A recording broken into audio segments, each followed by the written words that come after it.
humans are in a strange predicament. Due to the mystery of consciousness, we find ourselves possibly uniquely amongst other animals in a position of being mortal, being physically embodied, being in a world, but also knowing those things. It's one thing to experience the world. It's another thing to be aware that you're experiencing it. Josh Rasmussen once said, there's a difference between noticing a tree and noticing that you've noticed a tree. We have this sort of second order abstraction that we can do.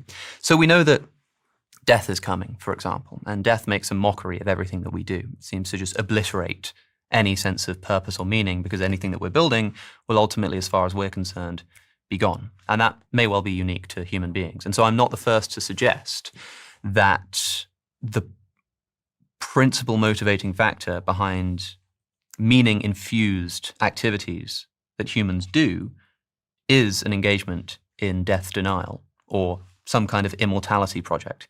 People literally, for fear of, as a result of the knowledge that this will come to an end, engage in what we might call immortality projects. They engage in things which will outlast themselves, which give them a sense of escaping this death. The most obvious example is in religious traditions, which literally promise immortality for your own soul.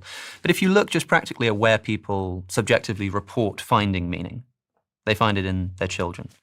They might find it in their job, but they're unlikely to find it in their job if they're doing something they don't really care about. They'll find it in their job. Maybe they're like a barrister, and they find a lot of meaning in bringing justice into the world because they're participating in a system which they believe will outlast them and is bigger than them. So when people talk about meaning, we talk about transcendence, something being above and beyond their own sort of material situation. And I think religion is the archetypal example of this, and I think it's why it evolves in the first place.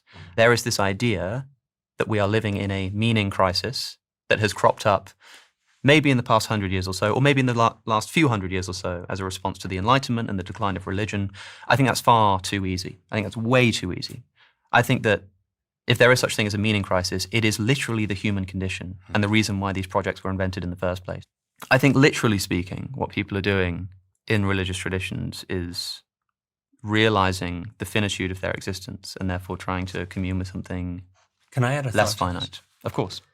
We have this hunger, and I have no reason to believe that any naturalistic explanation can explain the consciousness's hunger for meaning and significance, because that's all propositional. It's not molecules in motion. What's naturalistic mean? Naturalistic just means nature, and that's all there is, basically. So you have molecules in motion